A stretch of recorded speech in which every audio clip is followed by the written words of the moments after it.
The divorce papers landed on her hospital blanket before her husband even said hello. Eleanor could not move. 3 broken ribs, a punctured lung, a fractured pelvis. She had been waiting for Grant to hold her hand, to tell her everything would be okay. Instead, he brought paperwork. "Sign while you are still in good spirits from the medication," he said. Then he checked his watch, twice, like she was just another appointment on his calendar. But Grant made one fatal mistake that day. He did not know his wife's estranged father was a secret trillionaire. He did not know that father had been watching from the shadows for 15 years. And 6 months ago, that father had quietly purchased Grant's entire company, every stolen dollar, every hidden account, every lie Grant had ever told. Someone had been keeping records. What happens when a man who thinks he is untouchable discovers he has been playing chess against someone who owns the entire board? Stay until the end. Because the moment Grant walks into that boardroom and sees who is really sitting at the head of the table will leave you absolutely speechless. Lesson and value. Before we begin, here is what this story will teach you. Sometimes the prison door has been unlocked all along. We stay trapped, not because we cannot leave, but because we are afraid to walk through. The people who hurt us count on our fear. They count on our silence. They count on us believing we deserve what they give us. This story is for every woman who has ever felt invisible, for every person who stayed too long because leaving felt impossible, for everyone who needs to hear that accepting help is not weakness. It is the beginning of freedom. The divorce papers landed on her hospital blanket before her husband even said hello. Eleanor Whitmore could not move. 3 broken ribs, a punctured lung, a fractured pelvis. She had been lying in this hospital bed for 3 days, waiting for Grant to hold her hand, waiting for him to tell her everything would be okay, waiting for the man she had loved for 12 years to show up and be her husband. Instead, he brought paperwork. Grant stood at the foot of her bed in his perfectly pressed Italian suit. His tie was immaculate. His shoes were polished. He looked like he was closing a business deal, not visiting his injured wife. "Sign while you are still in good spirits from the medication," he said. Then he checked his watch, twice, like she was just another appointment on his calendar. But Grant Whitmore made one fatal mistake that day. He did not know his wife's estranged father was a secret trillionaire. He did not know that father had been watching from the shadows for 15 years. And 6 months ago, that father had quietly purchased Grant's entire company, every stolen dollar, every hidden account, every lie Grant had ever told. Someone had been keeping records. What happens when a man who thinks he is untouchable discovers he has been playing chess against someone who owns the entire board? What happens when a woman who lost everything finds the strength to take it all back? This is not just a story about revenge. This is a story about a woman who thought she needed to be saved and discovered she had the power to save herself all along. Stay until the end. Because the moment Grant walks into that boardroom and sees his wife sitting at the head of the table will leave you speechless. The fluorescent lights hummed above Eleanor's bed. The heart monitor beeped its steady rhythm. The morphine drip clicked every few seconds, releasing another dose of medication into her veins. She had been staring at the ceiling for 72 hours, counting the tiles, waiting for Grant. The car accident had happened on a Tuesday afternoon. A drunk driver ran a red light and slammed into the driver's side of Eleanor's sedan. She remembered the sound of crunching metal. She remembered the world spinning. She remembered waking up in the emergency room with doctors shouting numbers she did not understand. 3 broken ribs, a punctured lung, a fractured pelvis, 6 hours of surgery, a recovery time of at least 3 months. And through all of it, Grant had not come. He had sent flowers on day one, a generic bouquet from the hospital gift shop with a card that said, "Thinking of you. Get well soon." No signature, no promise to visit, just flowers that were already starting to wilt. On day two, he had sent a text message. "Stuck in meetings. We'll try to stop by tomorrow." Now it was day three, and Grant had finally arrived, but he had not come to comfort her. He had not come to hold her hand, or stroke her hair, or tell her that he loved her. He had come to end their marriage. Eleanor stared at the manila envelope on her blanket. The words swam in front of her eyes. Petition for dissolution of marriage. Irreconcilable differences. Division of assets. "I have been thinking," Grant said. His voice carried that calm, measured tone he used in boardroom presentations. "This is the right time for both of us to move forward separately." Eleanor tried to sit up. Pain exploded through her ribcage. She gasped and fell back against the pillows. "Grant," she managed to say. Her voice came out hoarse, cracked from disuse. "What are you talking about?" He pulled a chair close to the bed. Not to comfort her, to explain. He sat down and crossed his legs, like they were having a casual conversation over coffee. "I have already moved my things out of the house." "Bobo," he said. "I am staying at the Riverside Hotel until I find a permanent place. My lawyer has flagged all the relevant sections in the paperwork. You should sign while you are still in good spirits from the medication." Eleanor laughed. The sound startled her. A morphine-addled, disbelieving laugh that made her broken ribs scream in protest. "You are joking," she said. "This is some kind of sick joke." But then she looked at his face. Really looked. And she saw the truth written in his cold blue eyes. He was serious. He had been waiting for this moment. He had calculated this timing with the precision of the CFO he was. He had waited until she was immobilized, drugged, vulnerable, unable to fight back. "Grant." Her voice cracked. "We have been married for 12 years. "Exactly," he said. 12 years is long enough to know when something is not working. He checked his watch again. The gesture felt like a slap.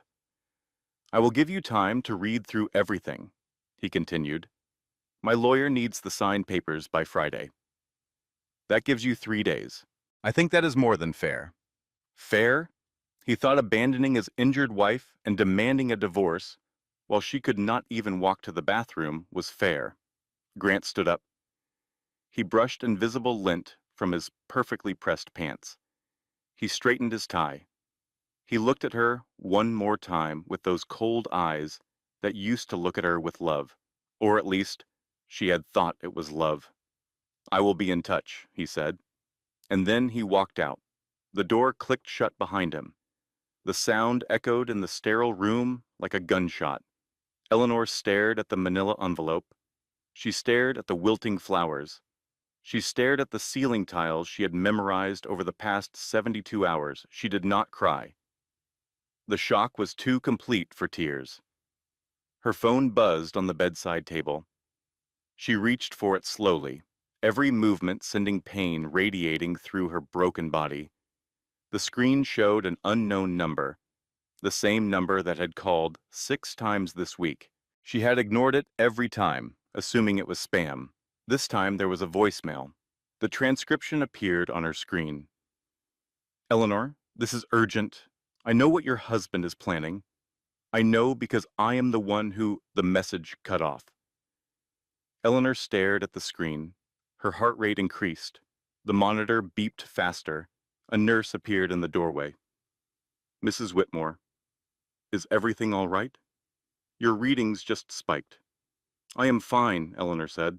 The lie came automatically. "Just a bad dream." The nurse checked her vitals, adjusted her medication, fluffed her pillow with practiced efficiency. "Your husband was here, earlier," the nurse said. "He did not stay long. Is he coming back?" Eleanor looked at the divorce papers on her blanket. "No," she said quietly. "I do not think he is."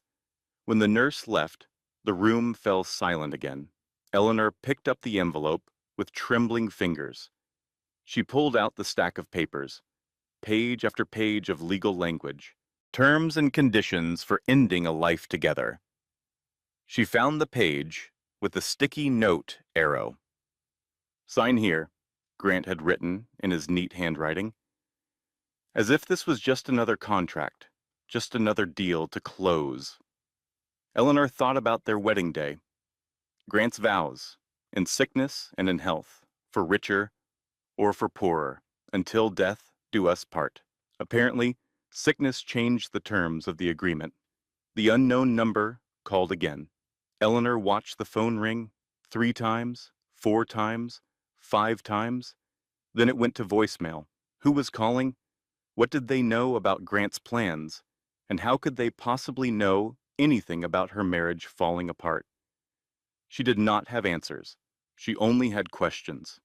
Questions and a stack of divorce papers and the hollow feeling that her entire life had just shattered into pieces she could not begin to put back together. The morphine pulled her towards sleep. She fought it, tried to think clearly, tried to make sense of what had happened, but the drugs were stronger than her will. Her last thought before unconsciousness took her was about Grant's face, the way he looked at her, or rather, the way he did not look at her, like she was already gone, like she was already erased, like she had never mattered at all. The morning light hurt Eleanor's eyes when she woke. Someone had opened the blinds. The sun streamed through the window, like it did not know her world had ended. She was more alert today. The doctors had reduced her morphine dose, and with clarity came the crushing weight of what had happened. Grant's words played on repeat in her mind. "This is the right time for both of us. I have already moved my things. Sign while you are still in good spirits." The cruelty of it, the calculated precision. He had waited until she was at her most vulnerable, until she could not fight back, until she could not even stand on her own 2 feet. "Girl, I am going to kill him." Eleanor turned her head. Maureen DeLuca stood in the doorway. Mo, her best friend of 20 years, a nurse at this very hospital, and from the look on her face, she already knew everything. Mo stormed into the room. Her scrubs were wrinkled from a long shift. Her dark hair was pulled back in a messy bun. Her brown eyes blazed with righteous fury. "The whole floor is talking," Mo said. "That smug piece of work came in here yesterday and handed you divorce papers while you are lying here with a collapsed lung, while you can barely move. I swear to God, Eleanor, I will find him and I will hurt him, Mo." Eleanor's voice was weak. "How did you know?" "Honey, this is a hospital. Everyone knows everything within 15 minutes. Mo pulled up a chair. She took Eleanor's hand in both of hers. Her grip was warm and fierce, and exactly what Eleanor needed. "Tell me what happened," Mo said. Every word he said, Eleanor told her. The manila envelope, the calm explanations, the watch checking, the Friday deadline. Mo's face grew darker with every sentence. "That man is a snake," Mo said, "and I should have told you years ago." Eleanor's blood ran cold. "Told me what?" Mo hesitated. She looked at the door, then back at Eleanor. Something shifted in her expression. A decision made. "Honey, I have been biting my tongue for 3 years. That man has been cheating on you since before your hysterectomy." The room tilted. Eleanor gripped the bed rails with white knuckles. "What?" "Vivian Holt, junior executive at his company. I have seen them together, Eleanor. I have pictures." Mo pulled out her phone. She scrolled through her camera roll, then she turned the screen toward Eleanor. Grant and a woman at a restaurant. Their heads close together, his hand on her arm. The woman was younger, blonde, beautiful, wearing a red dress that probably cost more than Eleanor's entire wardrobe. Another photo. Grant's car parked outside an apartment complex. The same woman walking toward it. Another and another and another. Dates spanning back 3 years. Mo. Eleanor could barely breathe. Why did you not tell me? Because you were not ready to hear it. Mo's voice softened. Every time I tried to bring it up, you shut me down. You said Grant was working late. You said he was stressed. You said your marriage was going through a rough patch, but you would work it out. She was right. Eleanor had said all those things, had believed them, had wanted to believe them so badly that she had ignored every warning sign. The late nights at the office, the new cologne, the way Grant stopped touching her after the hysterectomy. He claimed he did not want to hurt her while she healed. She thought he was being considerate, but he was already gone, already with someone else. The hysterectomy was 2 years ago. Eleanor whispered, I know, honey. He started pulling away during my recovery. I thought it was me. I thought I was not attractive anymore. I thought... Her voice broke. The tears finally came, hot and angry and humiliating. Mo held her while she cried, did not say anything wise, just held her. When the tears subsided, Eleanor's phone buzzed again, the same unknown number. Mo grabbed it before Eleanor could react. Who is this? Mo demanded into the phone. She is in the hospital, you vulture. Whatever you are selling, she does not want it. Silence. Then Mo's face changed. Her jaw dropped. Hold on, Mo said slowly. She handed the phone to Eleanor. It says he is your father. Eleanor took the phone with numb fingers. She pressed it to her ear. Eleanor. A man's voice, older, familiar, in a way that made her stomach clench. Eleanor, please do not hang up. Dad. She had not spoken to Raymond Calloway in 15 years. Not since her mother's funeral. Not since she discovered he had been secretly wealthy the entire time her mother fought cancer. The entire time they struggled to pay for treatments. The entire time her mother died slowly because they could not afford the best care. Eleanor had called him a coward, a liar, a fraud. She had sworn never to speak to him again, and yet here he was, calling from an unknown number, calling while she lay broken in a hospital bed. What do you want? Her voice was ice. I know what your husband is planning, Raymond said. I know because I have been watching. I have taken steps, Eleanor. I have taken steps to protect you. I do not need your protection. I do not need anything from you. Please just listen. Your husband has been moving money, marital assets, into offshore accounts for 2 years. He is planning to leave you with nothing, less than nothing. He is planning to leave you with his debt. Eleanor's heart pounded. The monitor beeped faster. Mo watched with wide eyes. How do you know this? Eleanor demanded. Because 6 months ago, I bought his company. The words did not make sense. They could not make sense. What? Whitmore Technologies. Grant's company? I own the controlling interest through a shell corporation. Grant does not know. No one knows. But I know everything he has been doing, Eleanor. Every dollar he has stolen. Every lie he has told. And I can help you if you will let me. Eleanor's hand shook. The phone nearly slipped from her grasp. Why? She asked. Why would you do this? You have not spoken to me in 15 years. You let Mom die. You let her die when you could have saved her. Why would you suddenly care about my marriage? Silence on the other end. Then quietly, I have cancer, Eleanor. Pancreatic. Stage 4. I have perhaps a year, and I did not want to die with you hating me. The phone fell from Eleanor's hand. It clattered onto the hospital blanket. Raymond's voice continued, tiny and distant. Eleanor? Eleanor? Are you there? Mo picked up the phone. She said something Eleanor could not hear. Then she ended the call. What the hell was that? Mo asked. Eleanor stared at the ceiling, at the tiles she had counted last night.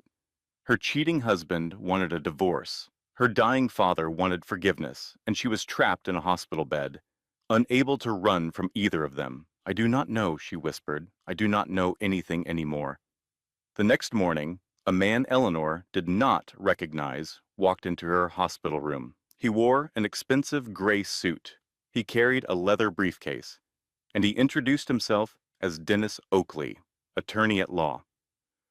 "I work for your father," Dennis said. He set the briefcase on the chair Mo had occupied yesterday. "He asked me to bring you some documents and some explanations." Eleanor's first instinct was to throw him out, to scream at him to leave. But something stopped her. Maybe it was the calm way he spoke. Maybe it was the exhaustion weighing her down. Maybe she just needed answers. "Talk," she said. Dennis opened his briefcase. He pulled out a folder thick with papers. "6 months ago, your father acquired a controlling interest in Whitmore Technologies. That is your husband's company. He did this through a shell corporation called Callaway Holdings. The acquisition was entirely legal and entirely secret." "Why?" Eleanor asked. "Why would he buy Grant's company?" "Because 3 years ago, your father hired private investigators to keep an eye on you from a distance. He wanted to know you were safe, that you were happy." Dennis paused. He looked at Eleanor with something like sympathy in his professional eyes. "He discovered you were neither. 3 years. The same amount of time Grant had been having his affair, the same amount of time Eleanor had been telling herself everything was fine. The investigators found evidence of your husband's infidelity," Dennis continued. "They also found evidence of financial misconduct. Your husband has been embezzling from his own company. Small amounts at first, then larger. He has been hiding the money in offshore accounts he set up using your name without your knowledge." Eleanor felt sick. "My name? If the embezzlement is discovered, you would be implicated. You would potentially face criminal charges. Your husband has been setting you up to take the fall for his crimes." The room spun. Eleanor gripped the bed rails. "That is not possible. Grant would not. He could not." But even as she said the words, she knew they were not true. Grant could. Grant would. Grant had already proven he was capable of anything. Serving divorce papers at her hospital bed was just the latest example. "Your father bought the company to protect you," Dennis said. "He now controls the investigation into the embezzlement. He can ensure the evidence points where it should point. At your husband, not at you." Eleanor's mind raced. She thought about her wedding day, Grant's vows, his promises, the way he looked at her like she was the center of his universe. She remembered their honeymoon in Italy, walking hand in hand through Florence, Grant pointing out architecture and history with the enthusiasm of a little boy. She had fallen deeper in love with him in those 2 weeks than in their entire courtship. She remembered coming home from the hospital after her hysterectomy, the flowers Grant sent to her room, the card that said, "We do not need children. We have each other." She had cried happy tears, but now those memories were tainted. Now she saw them through a different lens. Grant sending flowers because he felt guilty. Grant saying they did not need children because he was already planning to leave. Grant's enthusiasm on their honeymoon masking his true nature. A performance. All of it, a 12-year performance. "Mrs. Whitmore?" Dennis's voice pulled her back. "Are you all right?" "No," she said. "I am not all right. My husband has been cheating on me for 3 years. He has been stealing money and setting me up to take the blame. He served me divorce papers while I can barely breathe. And now you are telling me my estranged father has been watching me this whole time, like some kind of guardian angel. He prefers the term concerned parent. He let my mother die." The words came out harsh, bitter. He was rich. He could have paid for the best doctors, the best treatments. Instead, he hid his money and let her suffer. Dennis was quiet for a moment. Then he said something that surprised her. "Your mother asked him to." Eleanor froze. "What?" "Your mother knew about the money. She knew for years.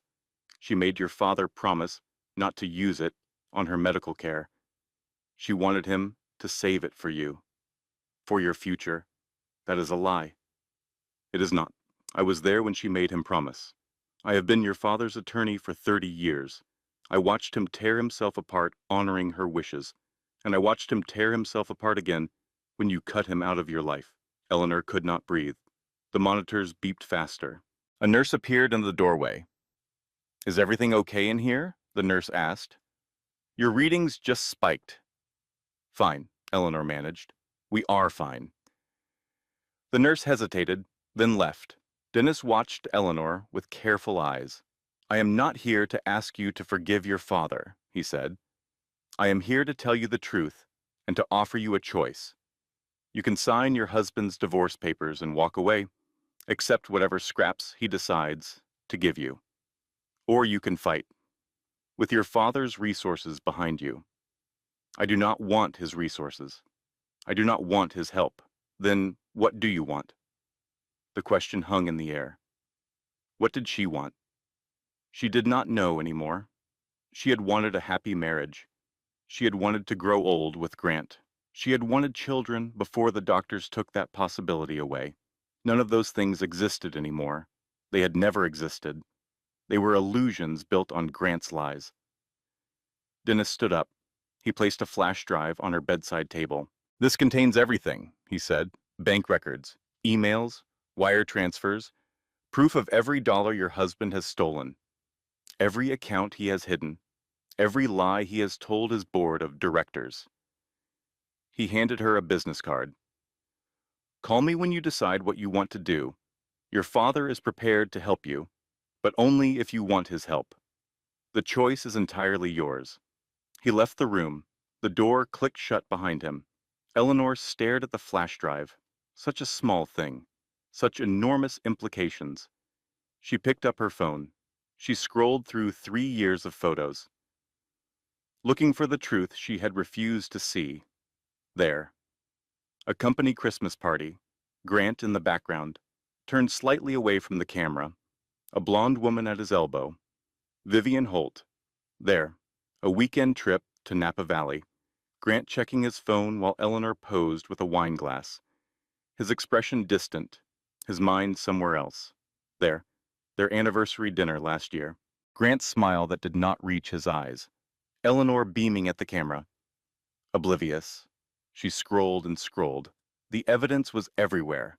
In plain sight. She had just refused to see it. That night, alone in her hospital room, Eleanor made a decision. She was not going to sign Grant's papers. She was not going to accept his scraps. She was not going to let him win. For the first time in 3 days, she felt something other than pain and shock. She felt angry. Eleanor discharged herself from the hospital 3 days early, against medical advice, against Mo's loud objections, against every instinct telling her to stay in bed and heal. But she could not heal lying in that room, not staring at those ceiling tiles, not waiting for Grant's lawyers to call with threats and deadlines. She needed to move. She needed to act. She needed to take control of something, even if it was just her own body. Mo helped her into a wheelchair, then into Mo's old Honda Civic. Every movement sent pain radiating through Eleanor's broken ribs. She gritted her teeth and endured it. Where are we going? Mo asked as she started the car. Eleanor gave her an address. A coffee shop downtown. Mo's eyebrows shot up. That is where Vivian Holt goes every morning. Her regular spot. How do you know that? Dennis told me. My father's people have been watching her too. Eleanor, Mo's voice was cautious. Are you sure this is a good idea? Confronting the other woman? I am not confronting her. I am recruiting her. The coffee shop was small and upscale. The kind of place that served $8 lattes and organic pastries. Eleanor sat at a corner table, with her walker beside her. Mo waited in the car, ready to intervene if things went wrong. Vivian Holt walked in at exactly 8:15, blonde, beautiful, younger than Eleanor by 4 years. She wore a tailored dress and carried herself with confidence. She looked like a woman who had everything figured out, until she saw Eleanor. Then her face went pale. Eleanor waved her over. Vivian hesitated at the door. For a moment, Eleanor thought she would run, but then something shifted in her expression. A decision made. She walked to Eleanor's table and sat down. I was wondering when you would find me, Vivian said. You were expecting this? I was expecting something. Grant's wife showing up at my coffee shop seemed inevitable. Eleanor studied the woman across from her, looking for smugness, for triumph, for the satisfied smile of a mistress who had won. She did not find any of those things. Instead, she saw fear, exhaustion, and something that looked almost like relief. You are not what I expected, Eleanor said. Neither are you. Vivian glanced at Eleanor's walker, at the careful way she was sitting. I heard about your accident and about the divorce papers. Everyone at the company heard. Does everyone also know about your affair with my husband? Vivian flinched. Some people suspect. Grant was not exactly subtle. No, he was not. Silence fell between them. A barista called out someone's order. An espresso machine hissed and steamed. I did not know he was married, Vivian said quietly. Not at first. He told me he was divorced. By the time I learned the truth, I was already in too deep. Something shifted in Eleanor's understanding. She had come here expecting to hate this woman, expecting to find a villain. Instead, she was finding another victim. You tried to end it, Eleanor said. It was not a question. 3 times. Vivian's hands trembled around her coffee cup. And every time he threatened me, my job, my reputation, my career, he said he would destroy me if I ever told anyone about us. Eleanor leaned forward. This was what she had come for. What else did he threaten you about? Vivian looked around the coffee shop, making sure no one was listening. Then she leaned in close. Grant has been using me to move money, she whispered. Accounts in my name that I never signed up for. Wire transfers through my bank that I never authorized. If anyone investigates the embezzlement, my name is all over it. I could go to prison, Eleanor, for crimes I did not commit. Eleanor felt the pieces clicking into place. Grant had not just been having an affair. He had been using Vivian the same way he had been using Eleanor. Another pawn, another fall guy, another person to blame when his house of cards collapsed. You have proof? Eleanor asked. I have everything. Bank statements, emails, recordings. I have been collecting them for months, trying to figure out how to get out without going down with him. Why did you not go to the police? Because Grant threatened me. Vivian's voice dropped even lower. He said if I ever talked, he would make sure I took the blame for everything. He said he has connections, lawyers, people who could destroy me. I believed him. Eleanor thought about the flash drive in her pocket, the evidence her father had collected, evidence that could exonerate both of them, and bury Grant forever. What if I told you there was another way? Eleanor said. A way to expose Grant without either of us taking the fall. Vivian's eyes widened. How? My father owns Grant's company. Grant does not know. No one knows. But my father has access to everything. Every document, every transaction, every lie Grant has ever told. The words hung in the air. Vivian stared at Eleanor like she was speaking a foreign language. Your father owns Whitmore Technologies, controlling interest, through a shell corporation. That is not possible. The parent company is some European conglomerate. Callaway Holdings or something. Callaway is my maiden name. Vivian's mouth fell open. She sat back in her chair. Her coffee sat forgotten between them. Why are you telling me this? Vivian finally asked. Because I need your evidence, the things you have collected, to add to what my father already has. And in return, I make sure the investigation clears your name. Every document you were forced to sign gets traced back to Grant's forgery. Every account in your name gets connected to his criminal activity. You walk away clean. That sounds too good to be true. Maybe it is, but I am offering it anyway. Vivian reached into her purse. She pulled out a small flash drive, identical to the one Eleanor's father had given her. I have been carrying this with me every day for 6 months, Vivian said, waiting for the right person to give it to, waiting for someone who could actually do something with it. She slid the flash drive across the table. I am not doing this for you, Vivian said. I am doing this because I am not going to prison for that man. Eleanor took the flash drive. It felt heavier than it should. Years of evidence, proof of Grant's crimes, the key to her freedom. Thank you, Eleanor said. Do not thank me yet. Grant is dangerous when he is cornered. Whatever you are planning, be careful. Eleanor pocketed the flash drive. She reached for her walker. One more question, she said. Did you ever love him? Grant? Was any of it real for you? Vivian was quiet for a long moment. Then she shook her head. I thought I did. At the beginning. But you cannot love someone who does not exist. Grant only showed me a character, a role he was playing. The real Grant is whoever serves his interests in the moment. I was useful to him, that is all, and when I stopped being useful, he would have thrown me away too. Just like he is trying to throw you away. Vivian stood. For what it is worth, I am sorry. For all of it. For being part of this without knowing. For not coming to you sooner. You are coming to me now. That is what matters. Vivian nodded once. Then she walked out of the coffee shop, back into her life, leaving Eleanor alone with 2 flash drives and the weight of everything they contained.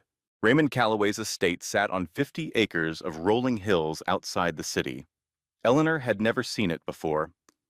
In 15 years of estrangement, she had never even known where her father lived. The house was enormous, a sprawling mansion of stone and glass that looked like it belonged in a magazine.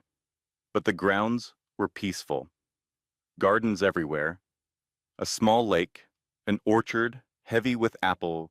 Raymond met her at the door. He looked worse than she had expected. The cancer was progressing. His expensive suit hung loose on his thin frame. His face was gaunt. His eyes were tired. But they were her eyes, the same hazel green she saw in the mirror every day. Thank you for coming, he said. Thank you for not lying to me. He led her through the house to a study lined with books. A fire crackled in the fireplace. Even though it was late spring, Eleanor settled into a leather armchair. Her body ached from the journey. Dennis tells me your meeting with Vivian went well, Raymond said. Depends on your definition of well. She gave me her evidence. She is willing to cooperate. Good. That is important.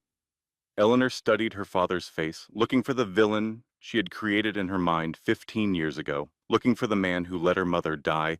She found only a tired old man, a dying man, a man who looked at her with something that might have been hope. I need to know the truth, Eleanor said. About Mom, about all of it. Dennis said she knew about the money, that she made you promise not to use it on her treatment. Is that true? Raymond was quiet for a long moment. He stared into the fire. Yes, he finally said. It is true. Why? Why would she do that? Because she knew where the money came from. He turned to face her. His eyes were wet. I was not always a good man, Eleanor. In my younger years, I did things I am not proud of. Business decisions that hurt people. Competitors I destroyed. Partners I betrayed. Your mother knew all of it. She stayed with me anyway. But she drew the line at using that money to extend her own life. She said it was blood money. That she would rather die than benefit from it. And you just accepted that? You just let her die? What choice did I have? Raymond's voice cracked. She was my wife. She made me promise on everything I held sacred. She made me swear I would honor her wishes. And I did, even though it destroyed me, even though I have regretted it every single day since. Eleanor felt tears threatening. She blinked them back.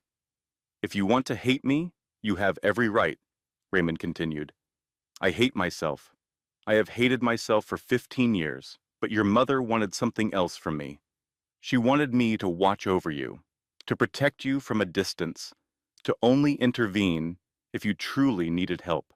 He reached into his desk drawer, pulled out a stack of envelopes, old envelopes, yellowed with age, tied together with a faded ribbon. These are her letters, Raymond said. She wrote them for you. Over the years, whenever something important happened, your graduation, your wedding, when you got your promotion at work, she wrote to you even though she knew she would not be there to see any of it. Eleanor took the letters with trembling hands. She asked me to hold them until you were ready, Raymond continued. I have been waiting 15 years to know if it is time. Eleanor untied the ribbon. The first letter was dated 3 months before her mother died. The handwriting was shaky, but unmistakable. My dearest Eleanor, if you are reading this, I am already gone, and I am so sorry, my darling girl. I am sorry for leaving you. I am sorry for the secrets. I am sorry for all the things I could not explain while I was alive. Your father loves you more than you will ever know, more than he knows how to say. He has made mistakes, terrible mistakes. But so have I. We all have. Do not spend your life angry, Eleanor. Do not let bitterness poison the years you have left. Your father needs you. And whether you know it or not, you need him too. I love you. I have always loved you. I will always love you. Be brave, my darling. Be kind. And be happy. Forever yours, Mom. Eleanor could not see through her tears. The words blurred on the page. 15 years of anger. 15 years of silence. And her mother had been asking for reconciliation all along. She wanted us to find our way back to each other, Raymond said quietly. She believed we would, eventually. Eleanor read through the letters one by one, her mother's voice speaking from beyond the grave, wisdom and love and forgiveness flowing through ink and paper. When she finished, hours had passed. The fire had burned down to embers. Raymond sat silently across from her, patient, waiting. I do not know if I can forgive you, Eleanor finally said. Not completely, not yet. I am not asking for forgiveness. What are you asking for? Time. Whatever time I have left. I do not want to die as strangers.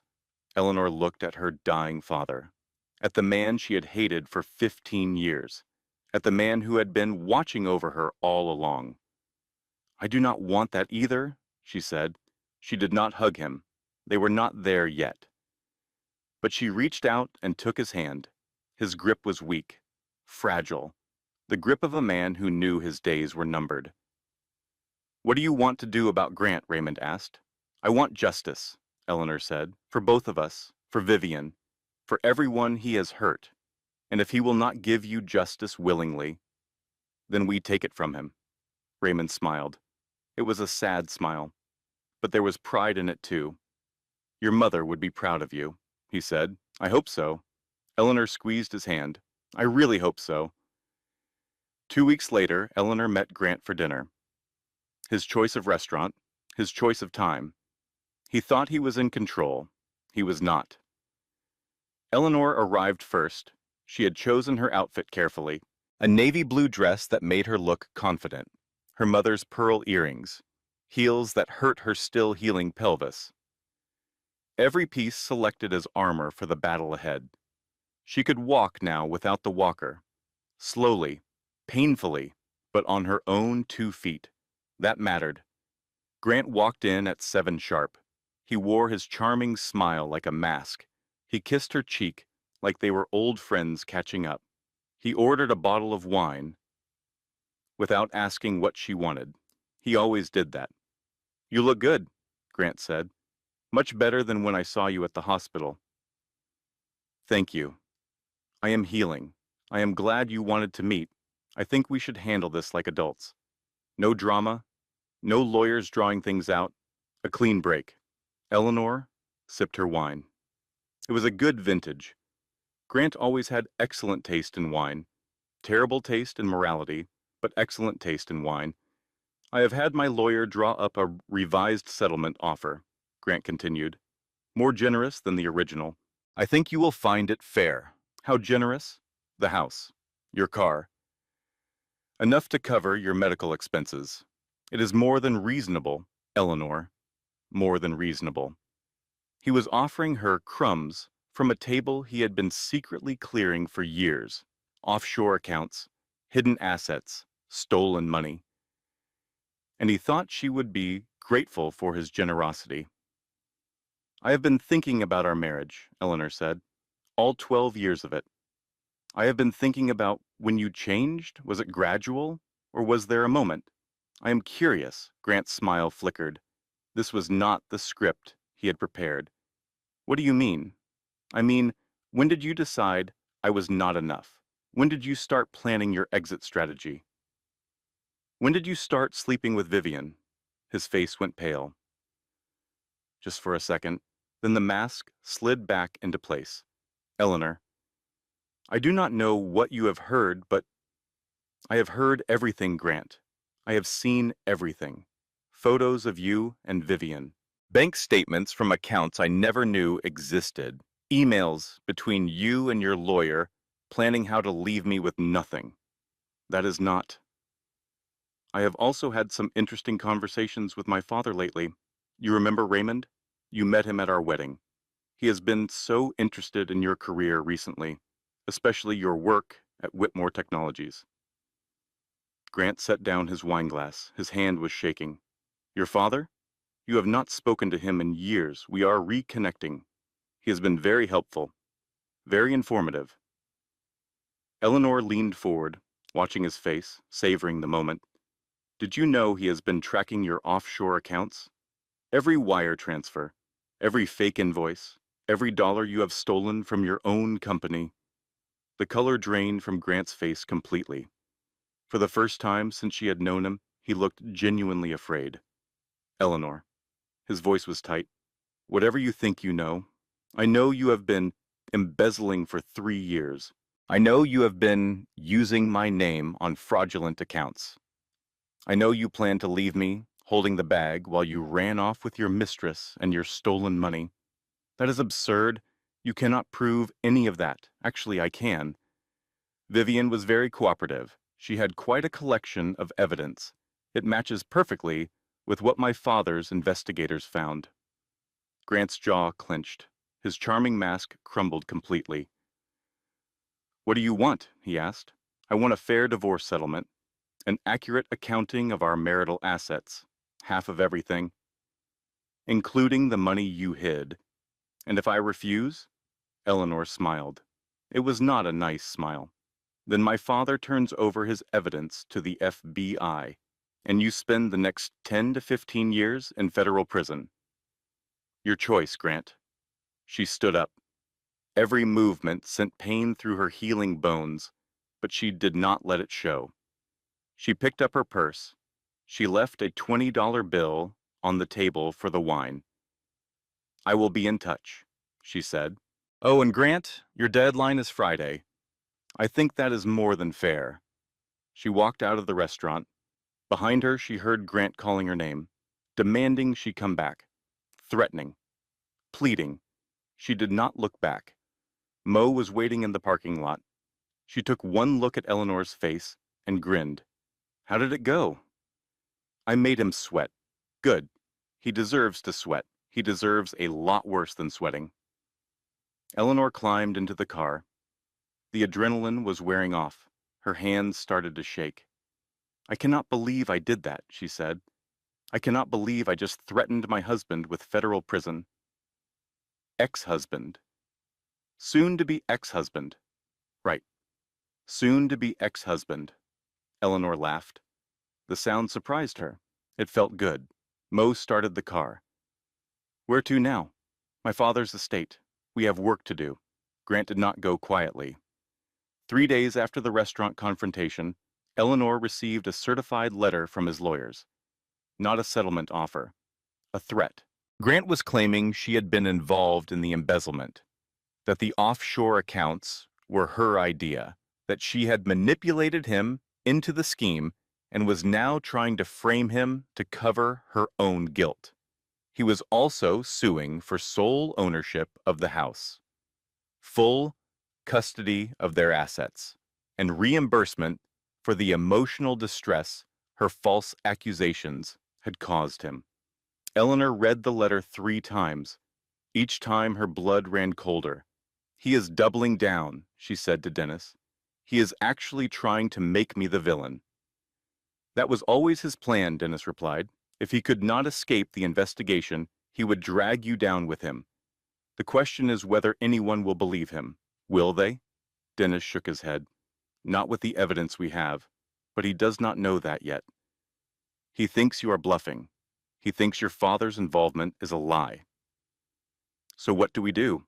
We call his bluff." The next week was a blur of legal meetings and strategic planning. Dennis assembled a team of lawyers, forensic accountants, private investigators, all working to build an airtight case against Grant. But Grant had resources too.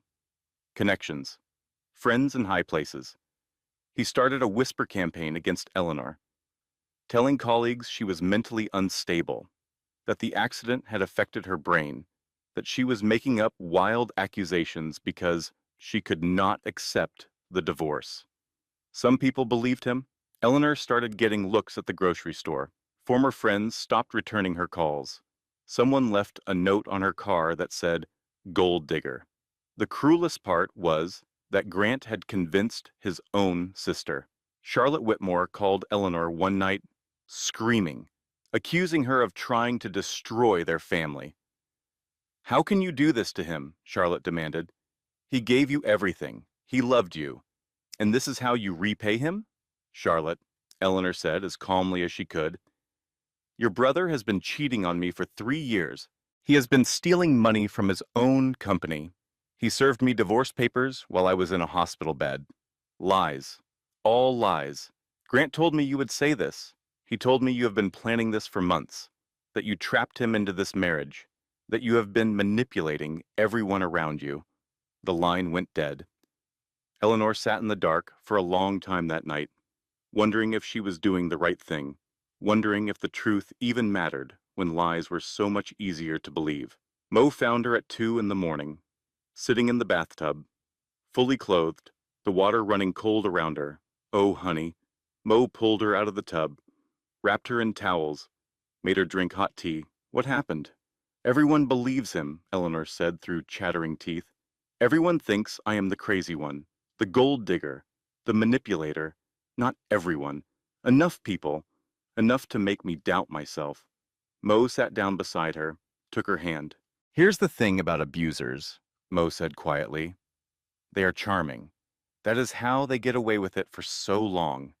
They convince everyone around them that they are the good guy, that their victim is the problem. It is not a reflection of you, Eleanor. It is a reflection of how good he is at lying. What if I cannot win? Then you go down fighting, but you do not let him win by giving up." Eleanor looked at her best friend, at the woman who had been there through everything, who had seen the truth when everyone else was blind. "I am scared," Eleanor admitted. "I have never been this scared in my life." "Good. Fear means you understand the stakes, but you are not alone. You have me. You have your father.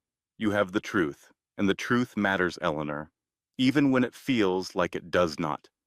The next morning, Eleanor woke up with a new resolve. She was done playing defense, done waiting for Grant to make the next move. It was time to take the fight to him. 3 weeks later, Grant Whitmore walked into the quarterly board meeting at Whitmore Technologies feeling confident. His numbers looked good. His presentation was polished. The new majority shareholder was finally attending in person, and Grant was ready to impress. He had spent the past month in damage control. Eleanor's threats at the restaurant had scared him at first, but his lawyers assured him she had no real leverage. The offshore accounts were buried deep. The evidence was circumstantial. His whisper campaign was working. Eleanor was bluffing. She had to be bluffing. The boardroom filled with familiar faces. directors Grant had worked with for years, the CFO of the parent company, the legal team, and then two people walked in that Grant did not recognize. The first was a distinguished man in an expensive suit, Dennis Oakley, according to his name tag, general counsel for Callaway Holdings. The second was a woman. She wore a navy blue dress and pearl earrings. She walked slowly, carefully, like someone still healing from serious injuries. Grant's heart stopped. "Eleanor, welcome," Grant said. His voice sounded strange in his own ears. "Eleanor, what are you doing here?" Eleanor did not answer. She walked to the head of the table, the seat reserved for the majority shareholder. She sat down. Dennis remained standing. He opened his briefcase. "The agenda has changed," Dennis announced. "Instead of quarterly earnings, we will be reviewing some financial irregularities that have come to our attention, specifically a pattern of embezzlement spanning the past 3 years." Grant's mouth opened. No sound came out.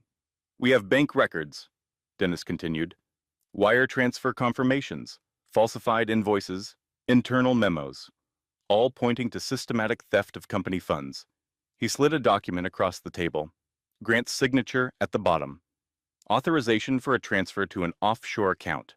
"We also have testimony from Vivian Holt," Dennis said, "a junior executive who was unknowingly used to launder stolen funds. She has provided sworn statements detailing her involvement and Mr. Whitmore's manipulation." Another document, another signature, another nail in Grant's coffin. "Finally, we have cooperation from federal investigators. The FBI has been building a case for the past 6 weeks. Today's meeting will determine whether this company cooperates fully with their investigation." Grant found his voice. "This is absurd. These documents are fabricated. This is a hostile takeover disguised as a criminal investigation." "The documents are genuine," Eleanor said quietly.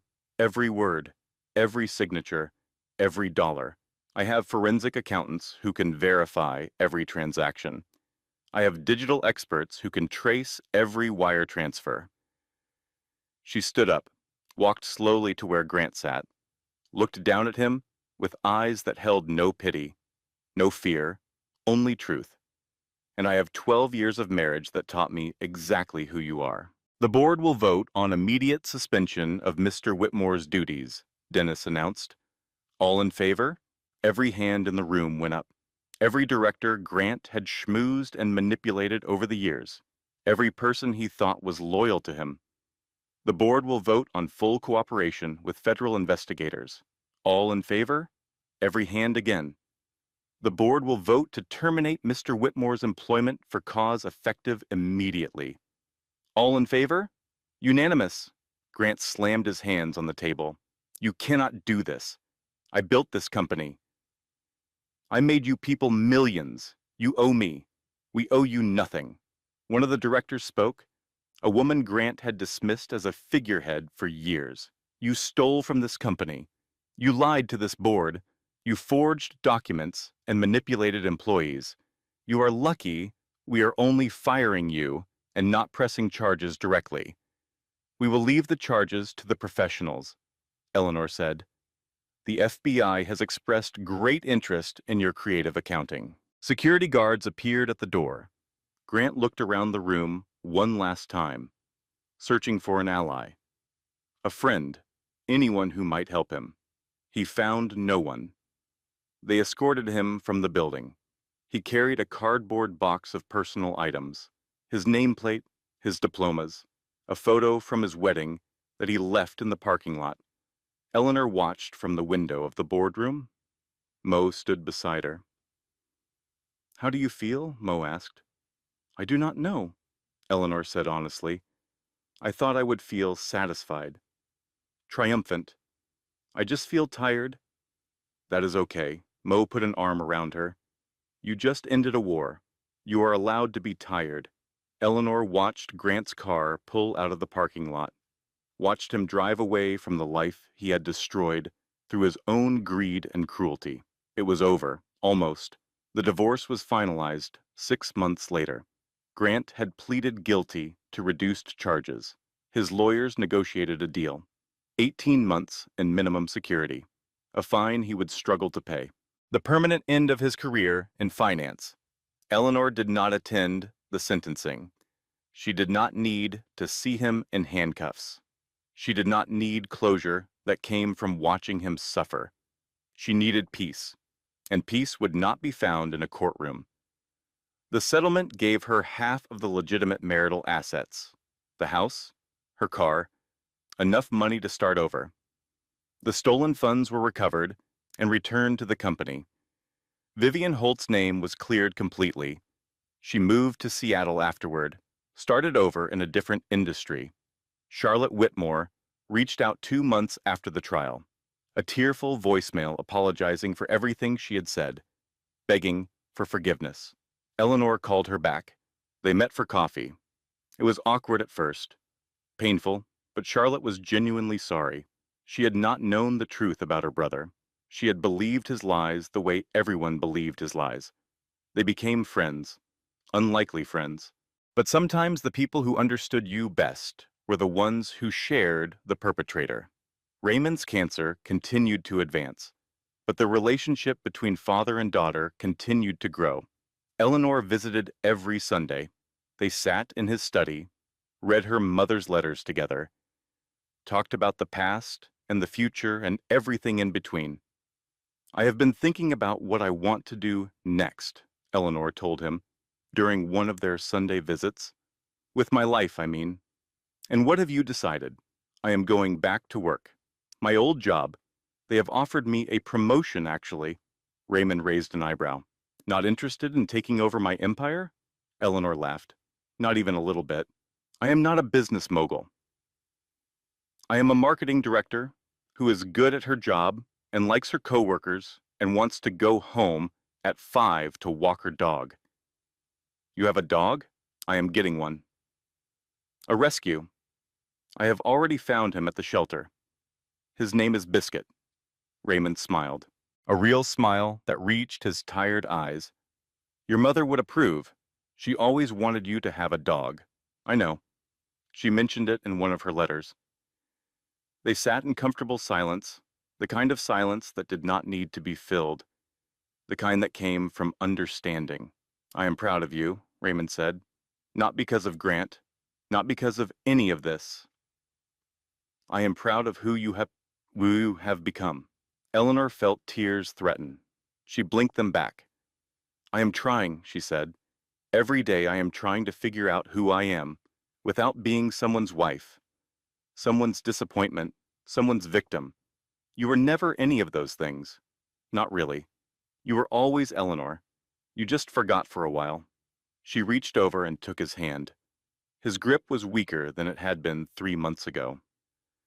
The cancer was winning, but his eyes were at peace. "Thank you," she said, "for everything, for watching over me, for waiting until I was ready, for giving me the tools to save myself." "You saved yourself, Eleanor. I just provided some resources. Still, thank you." He squeezed her hand. "Thank you for giving an old man another chance." Raymond Calloway died peacefully in his sleep 3 months later. Eleanor was holding his hand when it happened. She had moved into the estate for his final weeks, sleeping in the guest room, spending every possible moment by his side. They had talked for hours those last days, about her mother, about the past, about the future Raymond would not see, about the mistakes they had both made and the forgiveness they had both found. "I am not afraid," Raymond said 2 days before the end. "I have made my peace. With your mother. With you. With everything I have done. I am glad. Promise me something. Anything. Do not spend your life looking backward. Do not let regret poison the years you have left. Live forward. Eleanor, that is all I ask," she promised, and she meant it. 1 year later, Eleanor sat in her garden. Biscuit dozed in a patch of sunshine at her feet. A cup of coffee cooled on the table beside her. The morning was perfect. Quiet. Hers. She had sold her father's mansion. donated most of his fortune to charity, kept enough to buy a small cottage with a garden and a room for Biscuit and morning light that streamed through the kitchen windows. The company Raymond had built was in good hands. She had hired a CEO she trusted, someone who shared her values about ethical business and charitable giving. She served on the board, but did not run the day-to-day operations. That was not her calling. Her calling was smaller, quieter, a house with a garden and a dog, and a job that challenged her without consuming her. Friends who had become family, peace that she had fought for and earned. Mo was getting married next month. Eleanor was the maid of honor. She had spent the past 6 months helping plan the wedding, arguing about flower arrangements, taste testing 14 different cakes. It felt normal. It felt good. It felt like the life she was supposed to be living all along. Sometimes late at night, she still thought about Grant. Not with anger anymore, not even with sadness, just a distant curiosity about the man she had married, the man she had loved, the man who had never really existed. He was out of prison now, living in another state, working some anonymous job, his reputation destroyed, his empire gone, his charm exposed for what it always was. Eleanor did not wish him ill. She did not wish him anything at all. He was simply someone she used to know. A chapter in a book she had closed. Her phone buzzed. A text from Mo. Brunch tomorrow. I found the most hideous bridesmaid dresses you have ever seen. You are going to love them. Eleanor laughed, typed back. Cannot wait. Bring the ugly dresses. I have opinions. She set the phone down, picked up her coffee, watched the birds in her garden. Here's what I have learned, she thought. Sometimes we need others to remind us the door was never locked. Sometimes accepting help is not weakness. It is wisdom. And sometimes the person we are waiting to save us is ourselves. The sun was warm on her face. Biscuit stretched and yawned and settled back into his nap. Somewhere in the distance, a church bell rang the hour. Eleanor smiled. She thought about her mother's letters, about all the moments her mother had written about without being there to see them. Graduation, wedding, promotions, and now this. A quiet morning in a garden, a cup of coffee, a rescue dog named Biscuit, a life rebuilt from the ashes of betrayal. I did it, Mom, Eleanor whispered. I found my way back. The breeze stirred the flowers. The birds sang their morning songs. And Eleanor Calloway sat in her garden, whole, healed, free, not because someone saved her, because she had learned to save herself. If you have ever felt alone in your struggle, you are not alone anymore. This channel is your community. If this story touches your heart, leave a comment below. Share your own experience. Your words might be exactly what someone else needs to hear today. Hit that subscribe button and turn on notifications. Every week, we bring you stories of strength, survival, and transformation, like this video. If you believe every woman deserves to know her worth, share it with someone who needs to hear this message today. Now, let the story begin. Closing disclaimer: this content has been carefully researched, developed, and manually edited by our team to deliver meaningful stories with valuable life lessons. Every character, every scene, and every word has been crafted to inspire, empower, and remind you that no matter how dark the chapter, your story is not over. Thank you for being part of our community.